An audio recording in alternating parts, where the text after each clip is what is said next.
সকাল থেকে দুপুর পর্যন্ত আমি যেভাবে সংসারের কাজগুলো করে থাকি সেটাই তোমাদের সাথে শেয়ার করছি। হ্যালো বন্ধুরা, আমি দিয়া। আমার একটি নতুন ব্লগ ভিডিওতে তোমাদের সবাইকে জানাই অনেক অনেক স্বাগত। আজ হলো বৃহস্পতিবার। সকালে ঘুম থেকে উঠেছিলাম 6:30টার দিকে। অবশ্য 6টার দিকে ঘুম ভেঙে গিয়েছিল, কিন্তু ঠান্ডা থাকার কারণে একদমই উঠতে ইচ্ছে করছিল না। 6:30টার দিকে ঘুম থেকে উঠে স্নান করে রান্নাবাড়িটা আমি বসিয়ে দিয়েছিলাম। এদিকে শাশুড়ি মা পূজা দিয়ে নিয়েছিল, ঘর মোছারও ছিল, আজকে সকালে ঘর মুছে নিয়ে তারপর পূজা দিয়েছিল। এই জন্য সকালে আমার ঘর মোছা ছিল না, কাজটা একটু কমই ছিল। রান্নাবাড়ি করলাম, সবাই খাওয়া দাওয়া করে কাজে চলে গেল। আমিও সকালে ভাত খেয়ে নিয়েছি। এরপরে শুরু করে দিলাম সংসারের কাজকর্ম। দেখো, সকালে বিছানা গোছাতে গোছাতে অনেকটাই বেলা হয়ে যায়। ঘড়িতে কিন্তু এখন প্রায় 9টাই বাজে। আমি 6:30টার দিকে উঠলেও আমার হাজব্যান্ড ঘুম থেকে উঠতে 7:30টা বেজে যায়।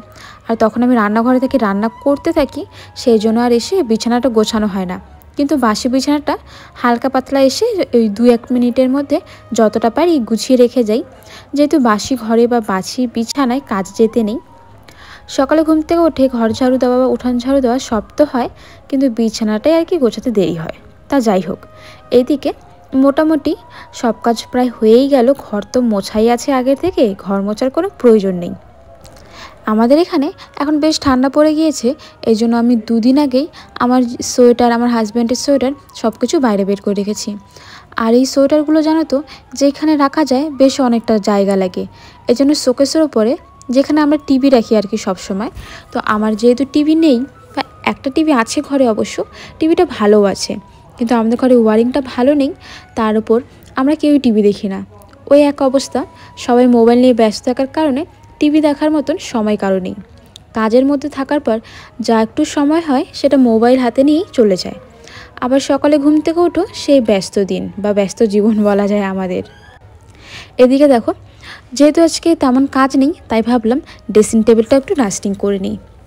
এত ধুলা পড়েছে কি বলবো। মাঝে মাঝে আমি ভাবি, আমি যদি 1 মাস এই ড্রেসিং টেবিলটা আর কি না গোছাই বা ডাস্টিং না করি, তাহলে এটাকে কাবেরীখানায় বিক্রি করে দিতে হবে। এটার অবস্থা এতটাই খারাপ হবে। আমাদের উঠোনে বালি থাকার কারণেই এরকম হয়। প্রত্যেক দিন প্রচুর ধুলো পড়ে, প্রত্যেক দিন মুছি, প্রত্যেক দিনই ধুলো পড়ে। এদিকে দেখো, আমার ড্রেসিং টেবিলটা গোছানো হয়ে গেল। আর ড্রেসিং টেবিলের পাশে যার মধ্যে বালাপোষ ছিল, সেটা আমি কদিন আগে বের করে রোদ্রে দিয়ে নিয়েছিলাম, আর এখন বালাপোষটাই গায়ে দিচ্ছি আর কি।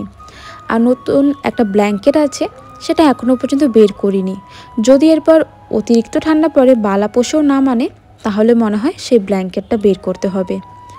আমি ভেবেছি কি, ওই ব্ল্যাঙ্কেটটা যখন বের করব তখন একটা কভার কিনে নিব। কারণ আগের বার আমার হাজব্যান্ড যেখানে কাজ করে, সেখান থেকে একটা ব্ল্যাঙ্কেট দিয়েছিল, কিন্তু সেটার কভার লাগানো হয়নি, আর ব্ল্যাঙ্কেটটা ময়লা হয়ে গিয়েছে। আর ওই ব্ল্যাঙ্কেট তো ধোয়াও যাবে না, ব্ল্যাঙ্কেটটা ধুলে তো ব্ল্যাঙ্কেটটা খারাপ হয়ে যাবে। আর আরও একটা ব্ল্যাঙ্কেট আছে, যেটা আমি মানে ব্ল্যাঙ্কেটের কভার আছে আর কি, সেটা আমি বালাপোষের মধ্যে লাগিয়েছি। আগেরবার কিনেছিলাম 250 টাকা দিয়ে। মনে হচ্ছে এবার আরেকটা কিনতে হবে, নাহলে ভালো ব্ল্যাঙ্কেটগুলো এইভাবে ময়লা করলে একদমই চলবে না, যেহেতু সেগুলো আর ধুয়ে দেওয়া যায় না এই কারণে। এদিকে উঠোন কিন্তু একবার ঝাড়ু দেওয়া হয়েছিল, কিন্তু যেহেতু ফুল গাছ আছে বাড়িতে, শিউলি ফুল গাছ, আর পাতাগুলো তো এখন ঝরে পড়ছে, সেই জন্য উঠোনটা আরও একবার ঝাড়ু দিয়ে পরিষ্কার করে নিলাম। সকালে যখন রান্নাবাড়ি করেছিলাম, বাসনগুলো আমি সব সাথে সাথেই ধুয়ে নিয়েছি। এখন জল ঝরেও গিয়েছে, সেগুলোই গুছিয়ে রেখে দেব। সকালে চা খাওয়ার সত্ত্বেও একটু চা দেখে বেশি আছে, সাথে একটা রুটিও ছিল, তো ভাবলাম চাটা আমি গরম করে খেয়ে নিই। আমি আবার চা একটু মিষ্টিটা বেশিই খাই। সকালে যখন বানিয়েছিলাম সবার মিষ্টি ঠিকই লেগেছিল, কিন্তু আমার মনে হচ্ছিল একটু কম। এই জন্য চায়ে আমি আরও সামান্য একটু চিনি দিয়ে চাটা গরম করে নিয়েছি। আর এদিকে একটা বদ অভ্যাস আছে, রান্না করতে করতেই গ্যাসটা মুছতেই থাকি। গ্যাস কিন্তু পরেও মোছা যায়, তবুও জানি না কেন এই অভ্যাসটা রয়েছে। এরপর দুপুরে গোপাল ঠাকুরের সেবা দেওয়া আছে, আরও টুকিটাকি কিছু কাজকর্ম তো থাকেই জানো। এই দেখো, চাটা খাবো, সেই কাপটা ধুয়ে দিতে হবে।